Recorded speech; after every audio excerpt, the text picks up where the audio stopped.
I'll try and explore some of the things about how online influence and authority have evolved over diverse contexts. I'll look at some of the early representation and decision making, and also look at kind of up to date the impact or potential impact of AI in mediating Islamic authority, which is something I'm looking at in my new book, really. Just to exclude the things that I could talk about, but I don't have time. So I'm not looking at jihadi discourse and associated forms of religious authority. I could do that in a separate session. Really, there are subtexts, but it's not the center here. And similarly, I could talk about Sufism and Shiism and so forth. But again, for reasons of time, I'm not excluding them from my overall work, but they're not included within this discussion in particular. I unpack them all in the new book and elsewhere. So the research questions that have dominated my work over the years, this is a constant one, really. When Islam is always on, does this aid or impede clarity and understanding of religious values by Muslims, particularly in Western contexts? So when your cell phone's always on and the constant streaming of information, ideas, and potential accessibility, is that a help or is that a hindrance to how people actually go about making decisions when you've got this constant stream and maybe obligation to check out what's going on? How did the online environments challenge the traditional models of authority? And this stretches back to the early work that I did, where you saw how the conventional models of interpretation were being subverted by new players coming in through online environments. And into that space were digitally literate religious scholars and authorities who maybe had the skills in putting together online content, but might not come from a traditional religious background, but they still had an impact, still had an influence. Within this equation too, we have to ask, what's the role for Islamic influencers? Is there a role? And these might be people on social media. There might, again, be people outside of the traditional boundaries of authority. We've seen that traditional sources and spheres of authority have tried to develop and maintain digital interfaces so that they could acquire relevance. Because when the World Wide Web emerged in the mid-90s and so on, you saw that a number of traditional outlets really struggled with the idea of what the internet was, how they could present themselves. They didn't even know really what it was in some cases. So into this space came a lot of new, interesting players who were able to acquire audiences. And what we've seen over the decades is that diverse religious perspectives have been contesting for audiences, and they've drawn upon different multimedia approaches from a variety of players and sources. And we've seen different types of responses from organizations and platforms. These might be technological, they might be in relation to different religious themes, different media contexts. It's a constantly shifting landscape or environment or set of environments, really. In terms of how I approach this, very briefly, I'll be very concise. There's lots of different ways to approach online content. I've come from a background of Islamic studies and religious studies. That's what I was trained in quotes, but I wasn't trained for any of this. So I picked up this as I've gone along, really. And my interest has always been snapshots of websites. I wanted to capture what was going on in terms of initial websites and then later on social media and other online materials, because a lot of it was disappearing. You know, it would just appear and disappear, and nobody was really paying much attention to it. So I wanted to chronicle what was going on, but I didn't really realize when I started that it would become such a massive thing. So I've been recording and archiving online phenomena for over 25 years. And with my particular interest, which predates this research of working on religious expression, networking and identity, ideas about religious authority as well. I was able to integrate those into my online interests. And this has meant that I've extended different methodological approaches. So the new projects that I'm working on are very different to the books. We're doing archives, surveys, interviews, and analysis. So it's very much user-end research in the digital British Islam and digital Islam across Europe projects, which are both very different. But I won't be talking very much about them today, but they're kind of the latest extension of some of the work that I've been doing there. So in terms of methodology, there are a number of different concerns that we have to have. How do we capture the activities and content? How do we analyze it? I mean, for somebody coming from religious studies, Islamic studies, finding out how to analyze this material and how to apply different approaches. At the moment, I'm working on data analysis with lots of different sets of archive data, but there are many different ways of approaching these materials. There's the whole ethical dimension of privacy and data storage, access and security that one has to deal with. And how do you negotiate the technological changes as well? Because it's a rapidly shifting context where the technology is moving all the time. So you have to adjust your methodology to fit something like TikTok, which wasn't around several years ago. How do you record it? Can you record it? You know, those sorts of questions are constantly a part of the discussions. In terms of just overarching themes, I mean that everybody who looks at what I describe as cyber Islamic environments, that's not the only thing they're necessarily looking at. Religion might be a very small component of a much wider media digital consumption pattern, looking at all of the things, all of the other things that you can find on the internet. That's all part of the kind of consumption pattern. But obviously I'm just focused in on the religious side. So the algorithms of so-called Shake Google mediate amongst this information overload of fatwas and religious opinions. This has really impacted my research, but they've got a new significance now with the increasing attention placed on AI. And so this has also meant that my definition of cyber Islamic environments is very flexible as well. It's evolved from when I brought it in around 2000, and it accommodates it's an umbrella term, really. So it's had to include AI now as well, because we've got these very distinct and interesting new possibilities in digital interfaces. So yeah, the definition changes all the time as well. The knowledge equation is really interesting because within AI, I think we're going to see a real influence and impact on how information about Islam and Muslims is mediated as part of this knowledge equation. This is a real game changer. I'll be talking more about that later on in this discussion, but this is the big shift that I think we're going to be seeing right now. So my term cyber Islamic environments, although some people say I should change it or I should make it something else, or I'm sticking with it. I'm very kind of obstinate. I'm sticking with it, but I recognize that it shifts and changes and evolves. It includes things like ideas about religious sources, so how the Quran is represented, hadith and so forth. It includes looking at ideas about interpretations and leadership and religious authority, forms of Islamic expression.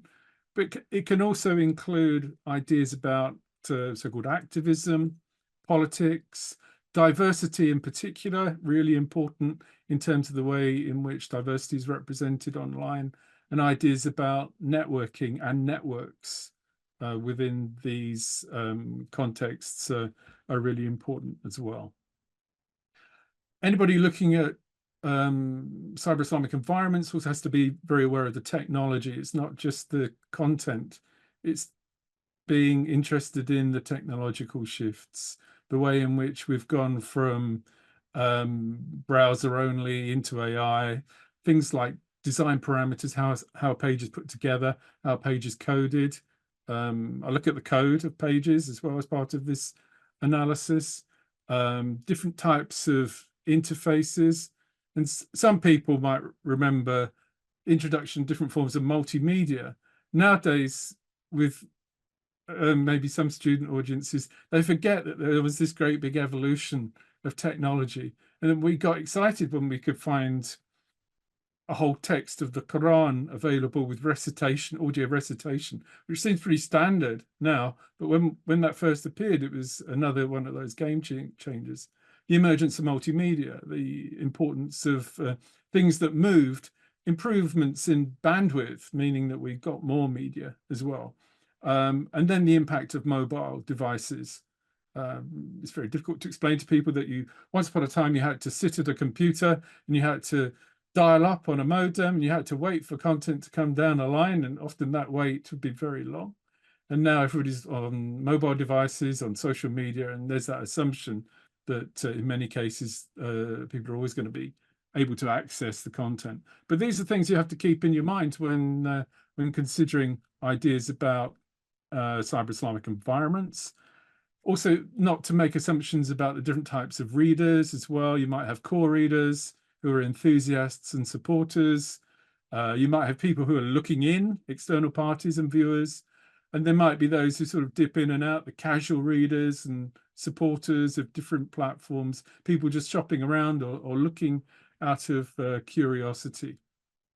So you have this idea about core readers, but also you can sort of unpack the types of readers as well. And I could go into this a lot more, but you might have very religious readers, and users of content, people looking at it for political reasons, interests in financial aspects, or they might be opponents as well, because it's a good way for people who are opposed to a particular worldview to actually see what the opposition are doing. So you have to consider the readers as well.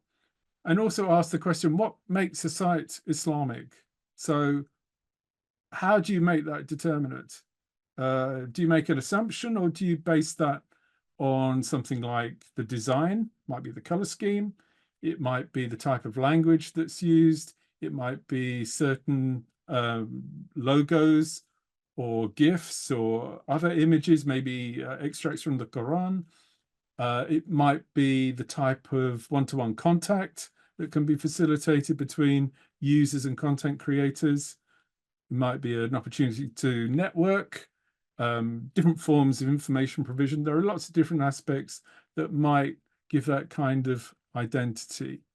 So cyber Islamic environments are very diffuse and diverse, and there are many different aspects that one could look at and unpack. I'm not going to go through this mind map now, simply to say that this is a sort of extract from a way that I've tried to unpack some of the different aspects of these cyber Islamic environments over the years. I've produced different versions of these mind maps. And if you want a copy of this, you can download a copy it's on my website. So you can have your own copy and you can tear it apart and have a look at it and see what I've done. But it's just to show that it's not a singularity, really. There is so much diversity within this concept and different elements that have to be looked at in order to get a holistic idea of what's going on within digital Muslim contexts. In terms of ideas about authority, of course, the networks might transcend the geographical boundaries, but quite often you find over the years one has found that the digital proficiency of content providers is more important than their religious status. The fact that they can produce interesting dynamic content. This has shifted ideas about authority and leadership in some way as well. And also it's reshaped to a degree, and we can talk about this a bit later on, the ways in which Muslims across different territories relate to religious authorities in fulfilling their particular agendas and interests. So in terms of the impact of online authority, you can look at it in different ways because, again, that audience is very different. So they're going to have different expectations depending on I mean, you don't want to make assumptions about generations and digital literacy, but there might be some different patterns that emerge from different types of audiences and different expectations, again, without making too many generalizations. And in terms of the authority itself, you're going to find that there might be digitally literate scholars who are producing their own content. There might be religious authorities who have people in place who can produce some of that content themselves. And what we're seeing more recently, aside from the different networks that have emerged online, are also the different forms of so-called influencers as well. How we define that is possibly something we can talk about a bit later on as well. In my new book, I've talked about the difference between influences and influencers, and tried to delineate those two things when exploring ideas of religious authority. So religious authority is predicated on a number of different things as well, some of which aren't particularly religious, like searchability. The way in which metadata works is really important, and how it impacts on the long tail of demand, the types of formats that are used, but also things like branding, how people project themselves, personalities, the way in which they post, the frequency of posting. Those are sorts of elements that are also really important in building up ideas about religious authority. There are people on social media who have presented themselves as religious authorities, specifically because they're very digitally literate and they're able to post frequently. They look authoritative. They're using quotes. Maybe they're not using quotes in the quote right way, but they're using quotes from different sources and their own interpretations. And sometimes when you look behind, you wonder whether they have legitimate qualifications, whether that's necessary or not. It's not for me to judge, but it's there as a phenomenon, and people are listening to a lot of these people.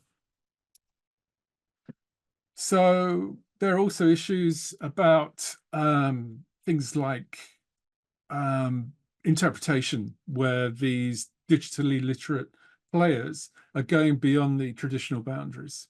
So they're able to go beyond the government, religious authorities, and other frameworks. They're able to apply the immediacy of always-on mobile devices, and this is important within really competitive online information markets. Within all of this context, marginalized voices have been able to acquire new audiences themselves as well. And so we've also seen contesting ideas of scholarship and practice emerge as well, some of which from these new voices. So there are multiple interpretive strands that we can find online, different ways of social media use that we have to consider as well, and also the contestation, the conflict and trolling and abuse and disinformation that is part of this knowledge equation as well. And this is interaction across multiple platforms. So if you're studying this, you have to be prepared to look at lots of different platforms, even TikTok through gritted teeth maybe, but you're looking at it anyway. To try and explain the way in which things have changed, just very quickly, looking at this idea of religious authority online, you have to think about the digital divide and the way in which that has reduced over the years as well, with improved broadband and mobile phone expansion and so forth, cheaper technology. That's all part of this whole phenomena as well. But also the shifts in technology. And if you go to a technology museum, you'll see some of these devices in play as well. I'm not going to explain them all now, but they go from really early computers and Apple computers and so forth. Shifts in interfaces as well, which are really important. And all of these have had an impact as interfaces that have influenced the development of cyber Islamic environments.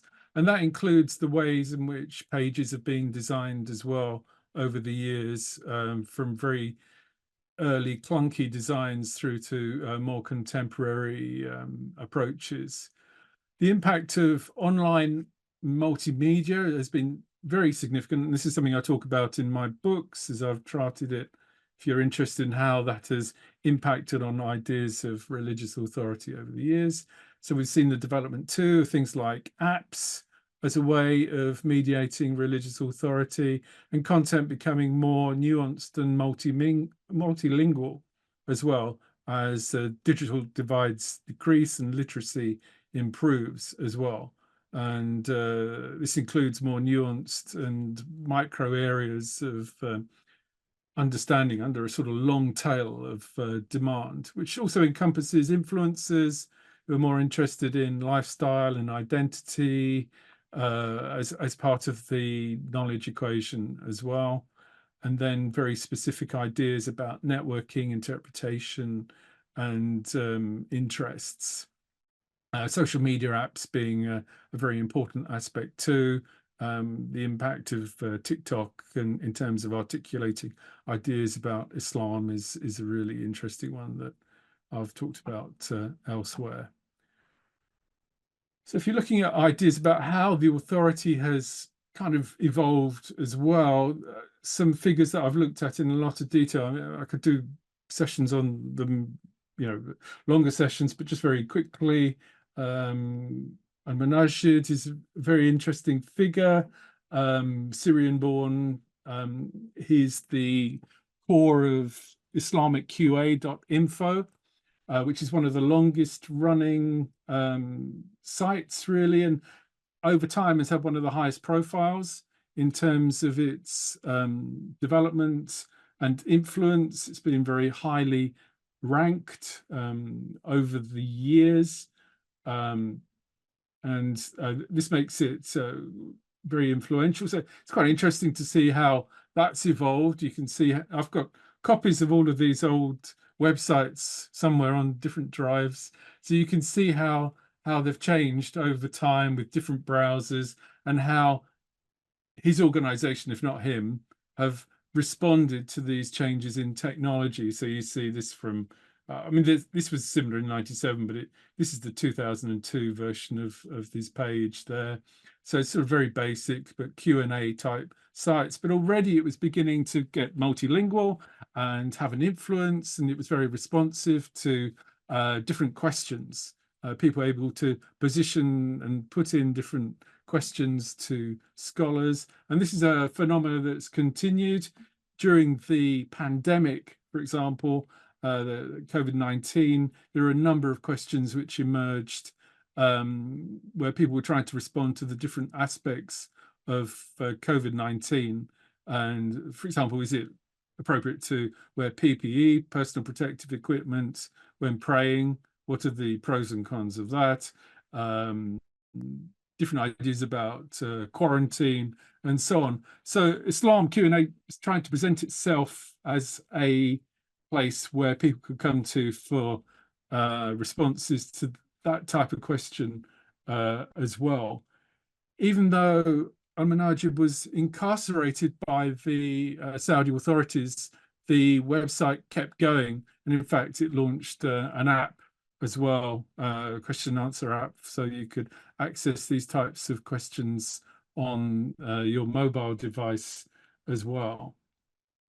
Another figure who has been prominent with it, or was prominent within the whole ideas of religious authority, and interesting to chart over the years as well, was Yusuf al-Qaradawi.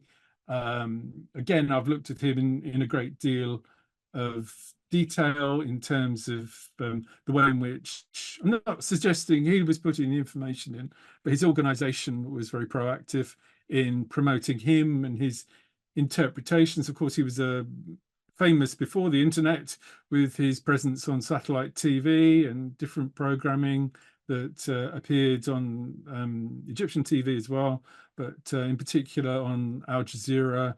And he developed as a media personality, really, in many ways, and was behind the emergence in the early 2000s, late 90s, early 2000s, of the islamonline.net. You can't find that now unless you go looking in archives. But at the time, this was very influential and quite pioneering in terms of the way in which it provided counseling, Q&A resources, and databases in different languages over time. And it was centered around the thought of Qaradawi. He also had other websites. Qaradawi.net was another one of his as well. But it was something which was live, it was dynamic, it constantly refreshed. It had live sessions where people would come in and they would use qualified counselors for the questions. A lot of the questions were extremely sensitive in their nature as well, very profound types of questions that were being asked, life and death situations in some cases. So they had to deal with them with a great deal of sensitivity.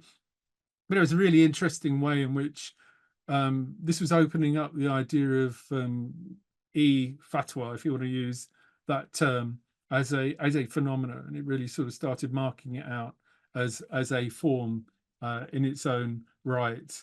And Qaradawi was a core on that, but also his organization was, without going into all the details about his organization, was very proactive in terms of presenting him as a media figure online. So a number of his speeches, broadcasts, and other activities were on multiple channels over time through YouTube and others, where he's talking about different issues about the economy or sexuality. You'd find a YouTube clip associated with Qaradawi.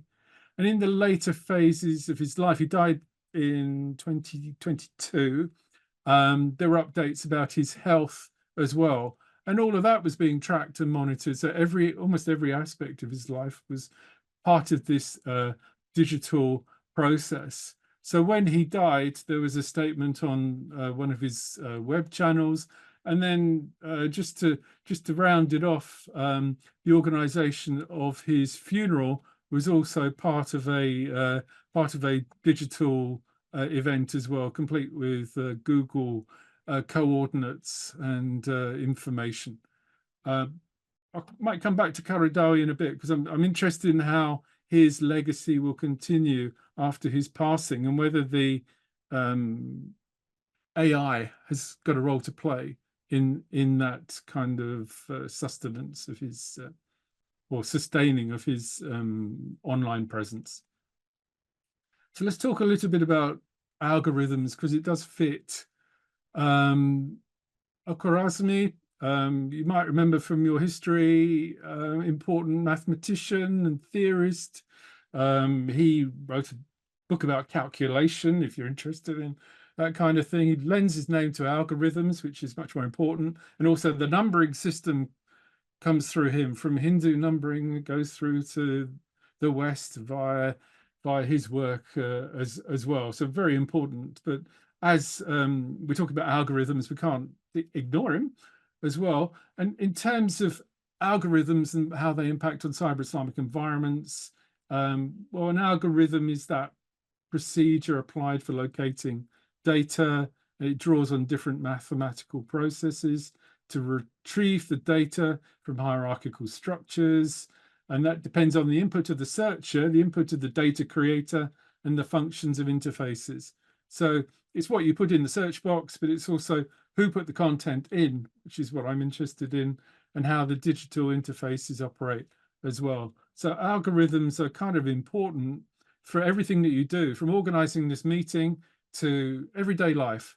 And you can have different types of algorithms as well, without going into all of the micro area of it. You've got machine learning algorithms where machines are teaching themselves. They don't depend on human programming. And also classic algorithms where you've got a programmer operating and inputting to produce results as well. So I've used the term Islamic algorithms to refer to the way in which individuals might locate the divine through a digital interface. and how this is influenced by the creation of particular data structures and relationships. And influencers can also impact on this equation as well.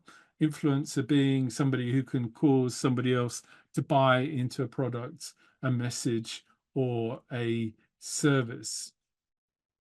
So within artificial intelligence, do we have to consider the impact of Imam AI within these knowledge equations? And what is the role of Islamic algorithms within all of this context? It opens up ideas about developing an understanding of digital influence and authority in cyber-Islamic environments, and raises a lot of different questions about Islam online. For example, who's putting in the data? What is directing users towards the different content, and what's the mix between all of these different elements? Algorithms are also, they're watching you as well. So everything that you put into Google or whichever search engine you're using or any interface, they're taking that information and that's helping them build that picture as well, without wanting it to sound too sinister, but like some sort of terrible digital plot.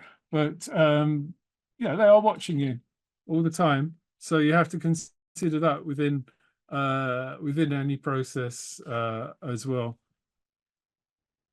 Just checking how much time I've got. Yeah, there we go. Okay, so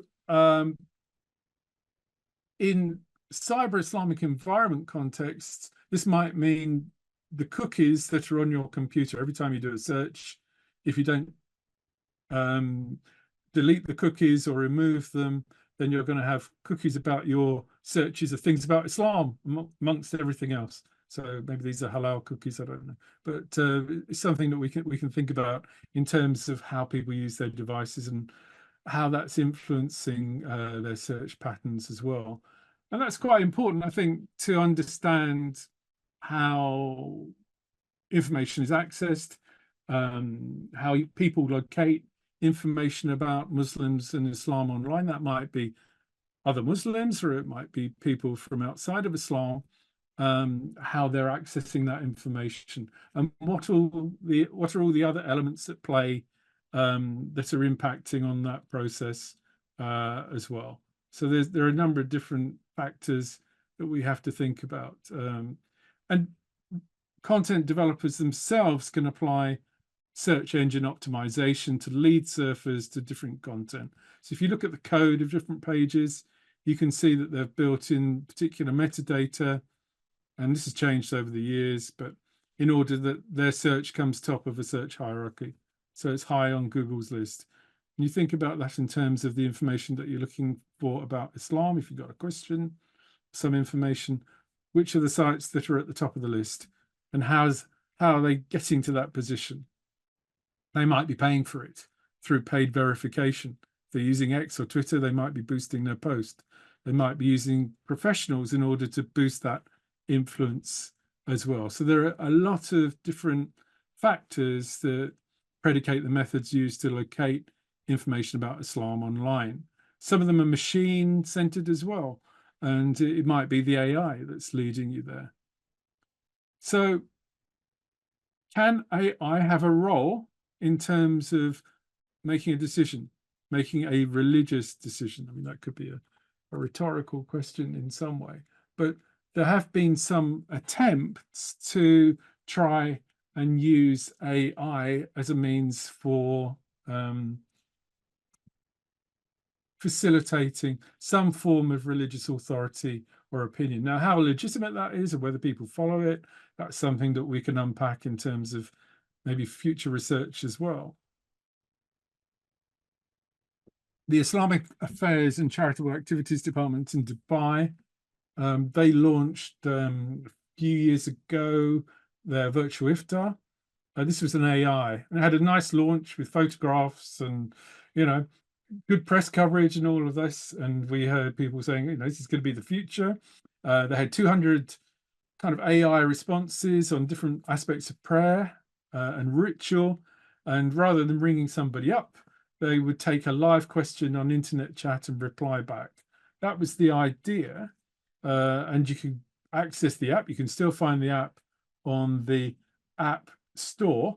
And so this is all very innovative and interesting in some ways, but we're not really sure that it actually worked. The momentum of the initial press launch, it's gone a bit flat since then. So they haven't developed out the service enough, really. So it's static. It needs a lot more, in my opinion. It needs a lot more in the way of investment. You can still access opinions by going through the conventional channels, but the idea that the AI was going to somehow change the way in which people obtain this information, I think that's a grey area. And other people who've looked at this even more in terms of analysing the way in which this app has worked would probably agree as well that it hasn't been the big game changer. So interesting idea, but not the big game changer. Lots of publicity, but not necessarily the finished product.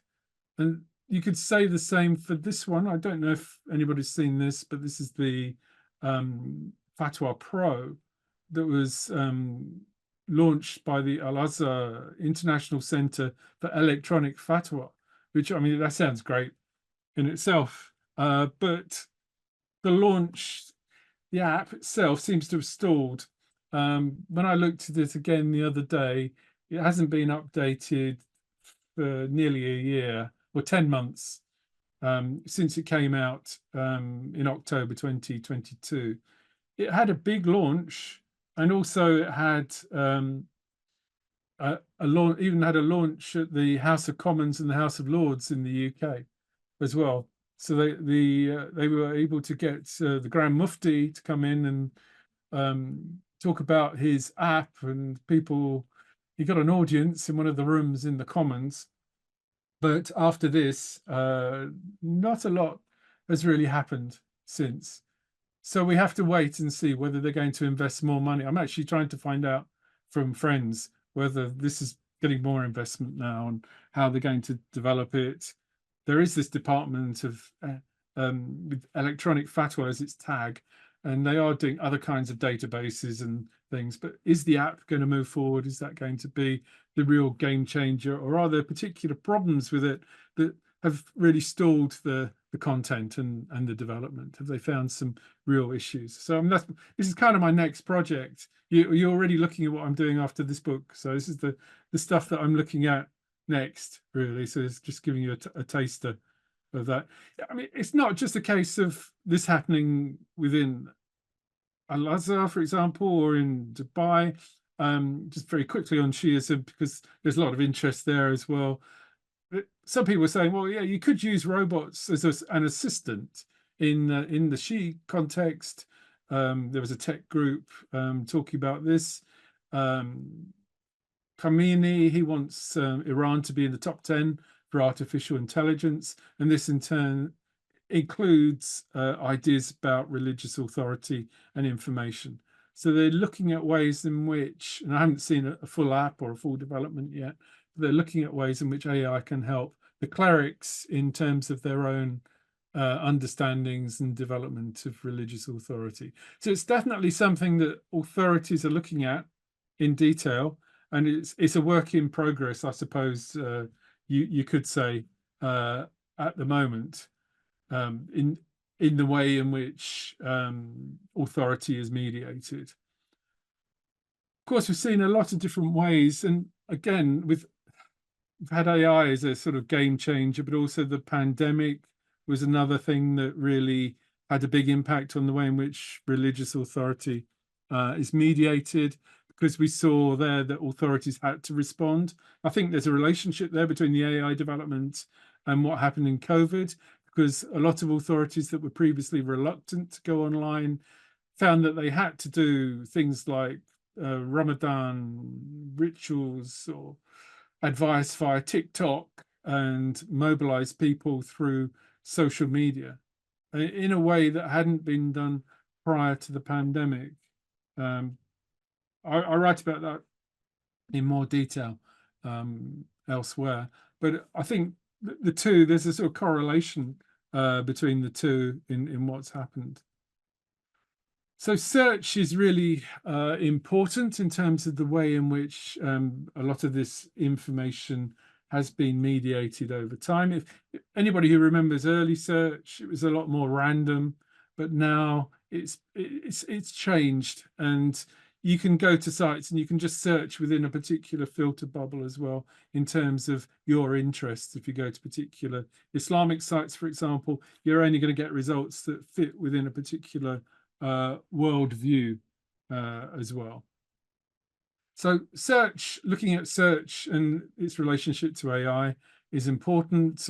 Different search engines over the years, from really early examples that nobody remembers to our current iterations of search engines. More people use TikTok as a search engine now than Google. So what is the impact there in terms of religious authorities? How are they going to get onto TikTok in order to present their opinions if other search options are being shut down? You are seeing activities on TikTok, by the way. There are a few scholars and individuals who are proactive on different channels. I could talk about them some more another time. So we are really looking at information overload in terms of the multiple worldviews and opinions, which can be really confusing, especially when you bring in other aspects such as fake news, bias, and also in terms of AI hallucinations as well.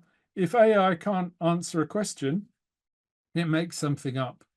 And that includes to do with Islam. If you ask questions about Islam, it might make something up and make it look authoritative. So you have to think about your search results as well, particularly with the emergence of chatbots. People who are exploring them, they're not always thinking about the different impact. Something like OpenAI, you might have all tried, hopefully not for essays or for your papers, especially with those hallucinations, but it's interesting to explore as well. So one of the things that I've done recently is I've started looking at how OpenAI is answering questions about Islam, and this is something I'm looking at for the next few years or whatever. So when was this? About this time last year, I went on to ChatGPT and I said, can you generate a fatwa on whether the use of artificial intelligence is appropriate to generate religious opinions? So I thought I might as well ask OpenAI what kind of answer I'm going to get to this question. I know what some scholarly opinions might be, but I wanted to see what the AI said about itself as well. So it did say back then that he said it can provide information, but I'm not capable of issuing fatwas or providing opinions. So it had scraped the knowledge of what the issue of a fatwa meant, and it did qualify it by saying that an Islamic scholar had to really kind of make the delivery of this opinion. So that was quite interesting. It put a lot of caveats in the way in saying that the use of AI in generating religious opinions should be approached with caution. And it also said that scholars could use AI to assist them in their work, but not replace their expertise and judgment. So it's quite an interesting synthesis that came up from that particular answer, and also about the potential ethical implications of using AI and whether you're going to use AI to answer your religious questions. So I went back to the question again because it's constantly evolving and it's always generating new material because it's scraping the net all the time. So I asked the same question again to an upgraded version of ChatGPT, 3.5 for those people who are interested, although we're on 4 now.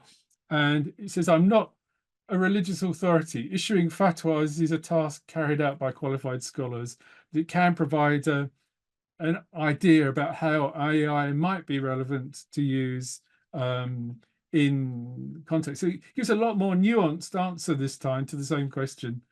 things like ethics and values. It talks about that. It talks about how scholars use human judgment. It talks about flexibilities, and it says that AI systems might struggle with the nuanced and dynamic nature of discourse, because a fatwa is associated often with a specific event or a particular episode, maybe in somebody's life. So you have to have that kind of nuanced idea. So maybe human scholars shouldn't be so worried if artificial intelligence is starting to produce its own form of religious opinions and fatwas. It says that AI has to have clear mechanisms of responsibility and accountability as well, because of the potential for errors and biases. So these hallucinations that I talked about are really interesting as well. So ultimately, it says use of AI will require consultation with scholars and ethicists and so forth. So it's not the sort of natural shoe-in or logical development that you might think. It's and even ChatGPT is listing these caveats, but that hasn't stopped people thinking about how they're going to use AI to generate religious opinions. And it hasn't stopped the authorities themselves from trying to explore and unpick the different issues and possibilities. Of course, AI is contingent on the source material. It's what is scraped into its design. It's everything that it's dredged up from the internet. That's what it's basing its opinions on. So as chatbots and AI continue to evolve, it becomes potentially more nuanced. And I would anticipate that we'll start to see more Islamic AI apps, especially as ChatGPT is now open source and you can develop an app. I've thought about doing something in that area myself, but it's sort of time thing. But it would be quite interesting to do. So you could fine tune an AI towards particular worldviews and religious ideas. So the idea is that over time, Qaradawi and others, the opinions, if you fed those opinions into a chatbot or an AI platform based on his digital legacy, you might be able to produce a AI interface that generates Qaradawi's responses through artificial intelligence. And you could extend this to it being linked to voice and avatar AIs to reproduce digitally Qaradawi or any religious scholar. I'm being speculative here about what people might think about, but anybody with the appropriate technology and resources could develop such an entity. It wouldn't be difficult for me to feed in information and avatars. You might remember this. I'll finish in a couple of minutes. I know the time's ticking. You might remember that a few years ago, there was an AI generated of Barack Obama, where he was giving a speech that wasn't him, but it had his voice, and it was generating opinions that weren't his opinions. But it was quite believable at first glance when you looked at it and listened to it. This was purely an experiment to see. This was in 2017, a fake Obama AI that was generated with different opinions. It's easy, and I thought about doing it for this presentation actually, to create an avatar and present something using AI. You could create your own AI. So you could feed in the image of a scholar, and you could feed in a script based on what that scholar says or thinks, or even something that was disinformation, and you could generate something where that person was talking and presenting that image, and it could look very realistic, could look very believable. And that is quite a challenge in terms of the way in which religious authority might operate in terms of digital contexts in the future. As I say, I'm just speculating at the moment, but I'm interested in what might be next in terms of the way in which AI, search, and this kind of avatar generation could operate in the next couple of years. So I'm not the only person working on this, I must say, and there are other people doing really interesting work. So I'll just very quickly mention Sulaki's interesting article from 2022. This is about a survey which looks at whether fatwas stored online have a real world impact. And this is interesting because of the impact of AI and online databases. So that's really interesting if you want to explore the dynamics of that and the way in which users are responding to this kind of content. This is an early study in that specific area. There's somebody from Al-Azhar, Al-Barai, who's looking at AI and robots from Islamic perspective. So that's quite interesting that somebody linked into Al-Azhar is looking at that, including their legal capacity. Not so much on decision making, but you can imagine that's going to be an extension of that as it continues. There are some interesting arguments about artificial intelligence in relation to Islam as well from Popova. Interesting article there. Other articles which have looked at AI, and I'll put this on the handout so you can take a look if you want to explore it in more detail. Tanas Shidikov has just produced an article, I contributed to it, about AI and Islam, looking at some of these issues again. I've got something coming out in spring about this as well, a journal article on that. So just to conclude, cyber Islamic environments, very important for religious expression. The integration of online media to project authority goes across multiple contexts and platforms. We've got the shifting media contexts and applications within cyber Islamic environments as well. And the increasingly reduced digital divide is continuing to have an influence too. So themes on this are in, some of it's in the Net Imam chapter in Cyber Muslims book, in my #Islam book. There's the Turkish book that came out late last year. If you want to read #Islam in Turkish, it's there. This is out in May, Islamic algorithms. And there's more about my research here. And I know I've spoken quickly and I've probably jumped over lots of issues, so I unpack it more in the book, but I've tried to compress a lot of different areas, and I hope that you found it interesting, and thank you for listening.